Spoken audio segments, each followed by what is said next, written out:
Hey, it's James here from GoodGuitarist.com, and a while ago I released a video demonstrating how to mute the excess strings for all the most common chord shapes. And I'll put a link to that in the corner, which you can check out after this lesson if you're interested in that.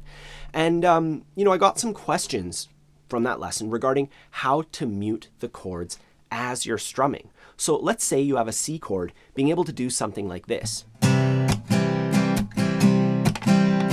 So we're essentially muting our chord fully during a strumming pattern to create this percussive effect, which it makes the chord sound like a click. Now, before we dive in, if you need any extra help with your chord shapes, with your strumming, keeping a steady rhythm and all that, I have a free ebook. It's free for all my subscribers. I'll put a link to that in the corner and down below. You can check that out. If you're an absolute beginner, I also have a crash course, which I will link to below. Anyways, jumping in to our lesson.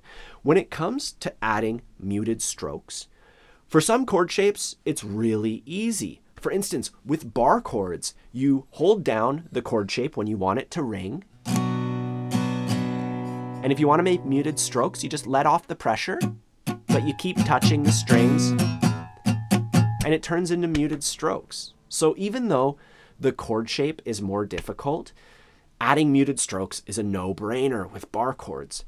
And ironically, it's way harder to add muted strokes with the easy chord shapes. If we just employ that same strategy, like if I have an E chord here and I strum it as usual and then I let off the pressure,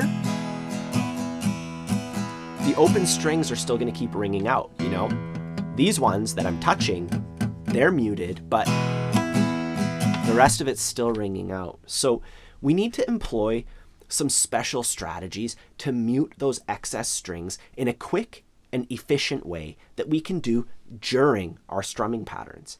And by the way, the muted stroke is notated by an X. So when you see that in the strumming patterns, that's what that means. Anyways, the technique is pretty similar for all the chord shapes, no matter which ones they are. We're going to try it with an E major chord just for simplicity's sake, because most people do learn that earlier on in their journey. And if you watched my last video on muting excess strings, when you're first starting guitar, your thumb is on the back of the neck, all proper position. But as you get better, you can kind of grab it more like this as that muscle develops. It's called the thenar eminence, I believe. I'm not like a biology person, but I think that's it. And we can grab our chords more like this once we have that strength. And when we're in this position, we can kind of just lean a little bit more. Kind of like the throttle on a motorcycle, but upside down, So my wrist is going like that. And this makes my fingers flop. It brings my thumb further over the guitar and it mutes all the strings. And it's pretty quick to go between this and this. So I'm letting off the pressure and I'm flopping my fingers and my thumb is muting the thickest string. So just do it slowly at your own pace. Don't worry if you get those harmonics, those little squealies, because when you do it fast, you're not going to hear them. It's only when you're going that's when they ring out. But try your best to go between playing the chord and then playing it muted. That's going to work for the E chord. It's the exact same thing for the G chord. For the G, our thumb can kind of stay on the back and we just flop, and our index finger does a lot of the work. There's my regular G chord. Then I flop my fingers. For the C chord, it'll look like this. So once again, I have my C shape. My thumb comes down, I flop my fingers, exact same technique. And now for the A chord and the A minor chord, we're gonna have to add one more step and adjust it the slightest bit. Because if we do the same thing where we flop the fingers and add our thumb, the A string might ring out. So we have two solutions. If you have big hands, your thumb can just cover the A string too. It can mute the two thicker strings, and that's great.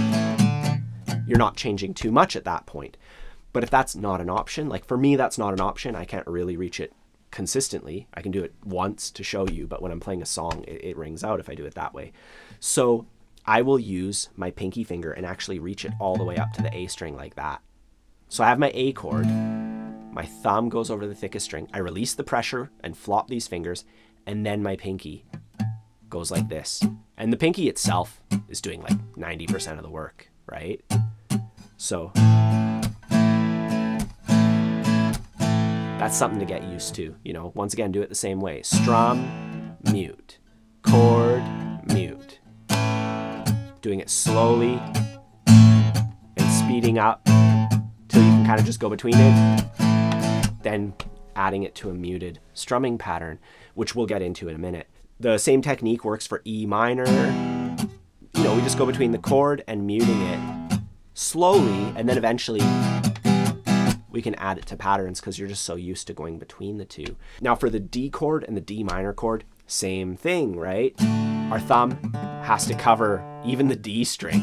That's crazy. That's too much. So we get used to that thumb and pinky combo, and that's going to cover you, you know? So we're not necessarily learning a unique way to mute every single chord. They kind of come in batches. A minor, D, D minor. Those are all muted the exact same way. So there's kind of one set of muscle memory that'll cover all four of those chords.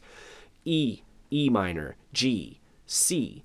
Those are all covered the same way. B7, same thing. So you can add that to the first pile. The easy F chord that we covered in that previous lesson. You just have to release the pressure. That's the easiest of these all. It works like a bar chord. Now, when it comes to working on this technique, as I've already mentioned, you just go between strumming the chord and then muting it. If you want to add a little bit more structure, first I would go at my own pace, and then I would take out the metronome, set it to like 60 beats per minute, and you just go like strum, mute, strum, mute. Then when you're super good, you just put the metronome up a little bit, make you go a little bit faster every time. You know, maybe today you do it at 60, tomorrow it's 64.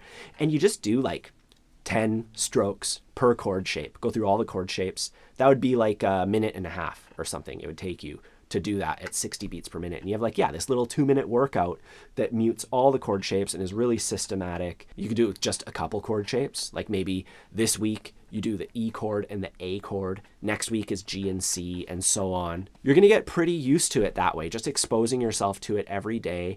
And then you can learn some songs that have the muted strokes in them, like within the pattern.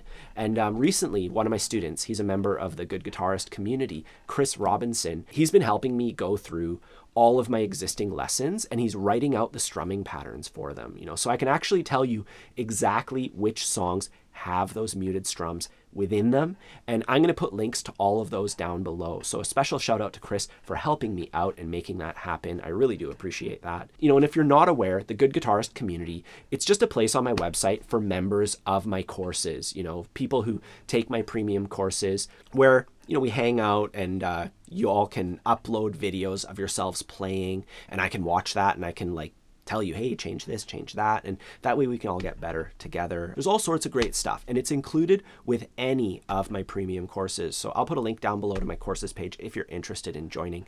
Otherwise, that's all we have for today. As I mentioned before, the best way that you can support the channel, aside from purchasing my courses, is to like the video, subscribe, hit the bell icon, leave a comment, you know, whether you have a question or you just want to say hi. I appreciate hearing from you. Don't forget to grab your copy of my free ebook after you subscribed. It's free for all my subscribers, and it's going to help you out a ton with the basics. Otherwise, have a fun time practicing, and I'll see you soon.